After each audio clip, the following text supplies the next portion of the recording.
The EU is falling apart into three elements: France and Germany, the rest of the Eurozone, and then the non-Eurozone, centered around a special position of the United Kingdom. And the special position of the United Kingdom needs looking at. Merkel and Sarkozy have done a deal with Cameron. Everybody knows that, and it has to be said openly. According to the deal, there needs to be a treaty change for the Stability Pact. Cameron says yes, okay, although the House of Commons doesn't want it, but in return Cameron gets the budget he wants. And Sarkozy and Merkel have agreed. That's the reality of Europe. That's not only nothing to do with the community spirit, it's actually tearing the European Union apart. In the long run, it will tear the European Union apart. And there are those who want that. They applaud. There they are, over there. Wer nicht will, dass dies If you don't want those people over there to call the shots in Europe in the future, then you have to take Europe in another direction. I'll try to continue as best I can, despite the interruptions, as Mr. Schulz can participate. Yes, I won't be long, Mr. President. Please, I don't have very much speaking time, but I just have one more point to make. Ja. Ja. Wiederhol das mal, was I don't know if people heard that. A nation, an empire, a Führer. That's what that man over there said. Ein Volk, ein Reich, ein Führer were his exact words. President, well, time is over. Please finish your last remarks. Last remarks. Herr Präsident. Yeah. Yeah. Herr Präsident. Mr. President, I won't be long. When a man like that traipses through this chamber chanting Ein Volk, ein Reich, ein Führer, there were people in Germany who said that, and I fight that spirit in everything I do, but I'm not sure he does. President, I cannot accept what you have just said, sir. We are in a democracy. This is a democratic era, and I would ask you to apologise. I would ask you to make an official apology. Otherwise, we are going to lodge a complaint. You know, there are people who have said less than that, and I'm sorry, this is not acceptable. Thank you. No. C'est tout juste. You know, I'm always surprised you didn't add and will add concentration camps to the equation. Settle the problem that way. Dear colleagues, we must go ahead. I will moment. I will take it into account. I will take it into account. I will read you. I will take it into account. The President shall call to order any member who disrupts the smooth conduct of the proceedings or whose conduct fails to comply with the relevant provisions of Rule 9. So I will ask you, colleague, to apologise to the Chamber. The views expressed by Herr Schulz meet the case. He is an undemocratic fascist.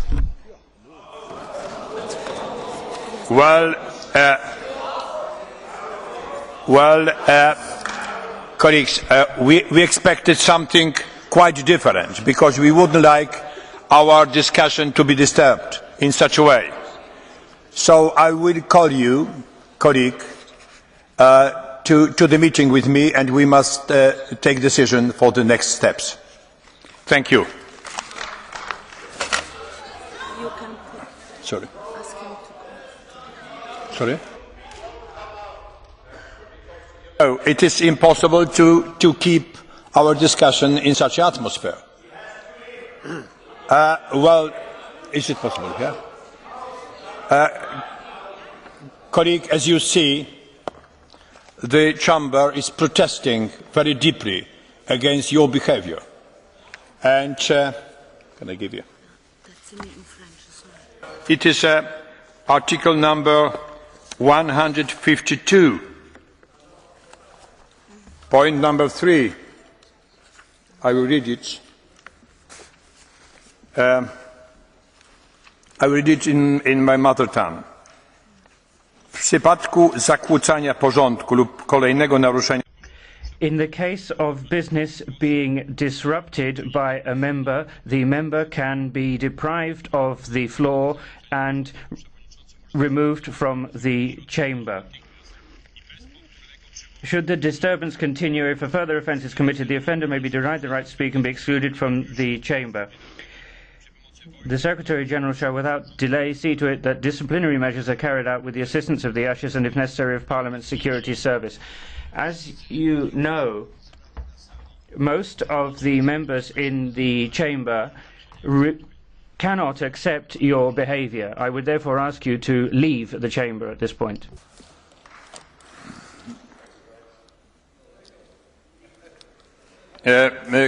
Koleżanki i koledzy. Colleagues, ladies and gentlemen.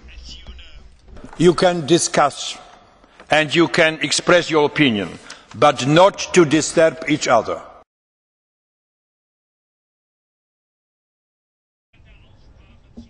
During the debate on the European Council, an incident occurred. I don't want to elaborate on that incident because I was the target of an insult.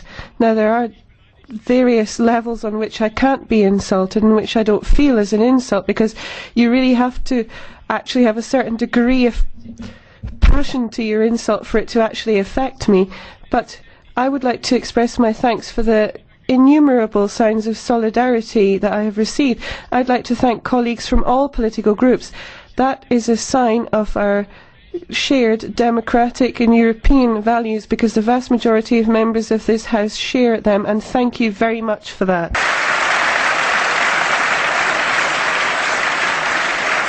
The incident referred to was a protest by Mr. Bloom in which he made wartime allusions of Mr. Schulz. And the President said this was unacceptable and invited Mr. Bloom to apologise. Mr. Bloom did not apologise then, and I call on him now to do so. And if he does not do so, he must leave the chamber. Mr. Bloom.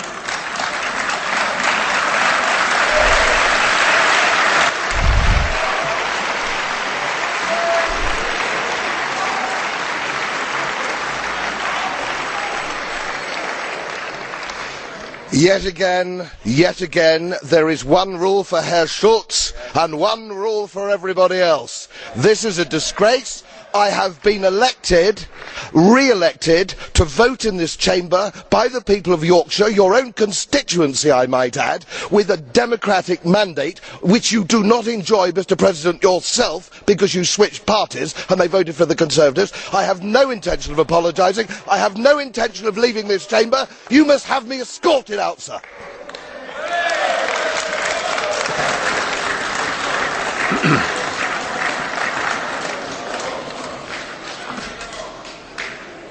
First of all, Mr. Bloom, I was expelled by the Conservative Party for making a stand on a point of principle closely related to the issues you raised this morning.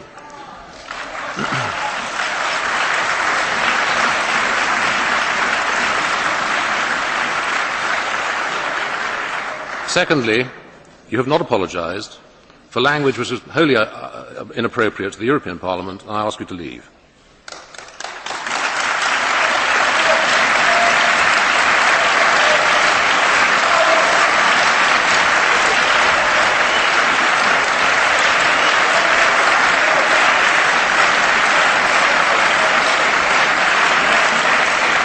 Mr. Bloom, no, I'm not taking any points of order on this.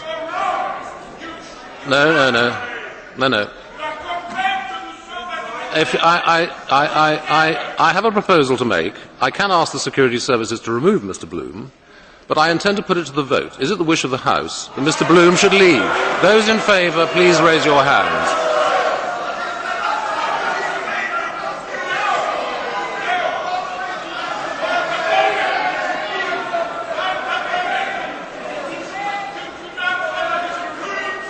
Thank you. Those who wish Mr. Bloom to stay, please raise your hands. Those abstaining. Now, Mr. Bloom.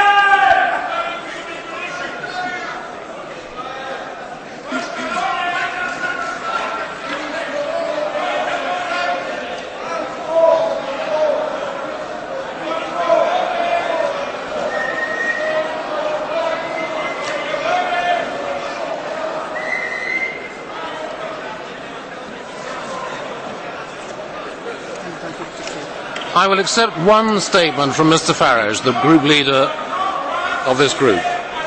Mr. President, the reason for the anger and the noise is because we're not actually applying the rules of this place evenly. Mr. Schulz has repeatedly thrown insults, not just at me, but at many members of this House. He said that the Eurosceptics, the no voters, opened the door to fascism. We've had Danny Cohn-Bendit calling us mentally ill. Can we, Mr. President, if the rules are that something is deemed to be an insult, a member is asked to leave, that's fair enough. But the anger, and I share that anger, is these rules are not applied evenly. Mr. Schulz regularly calls other people fascists, and when he's called one, the member in question is asked to leave. That isn't right. That isn't fair.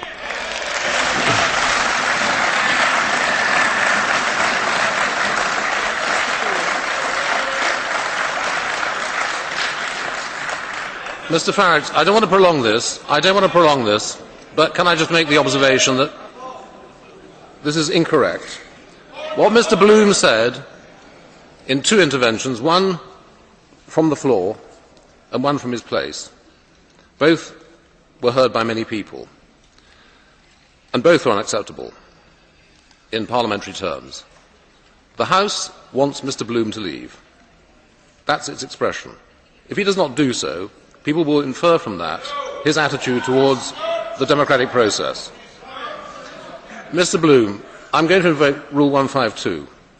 If you will not leave, I'll have you removed. I've discussed this with the President, and I have his support for this. Right. Thank you. Mr. Dole, you wanted to intervene. Monsieur le Président. President, if you would allow, what I said this morning, it's unacceptable the way in which Mr. Bloom has behaved. Secondly, we're in a democratic parliament. We decided democratically, Mr. Bloom, that you should leave the chamber. Please do have the honor that the request of Parliament be obliged, and please leave the chamber. Under Rule 1524, I regret that this incident is obstructing the good business of the House. I therefore intend to suspend the sitting for 5 minutes. The sitting is suspended for 5 minutes.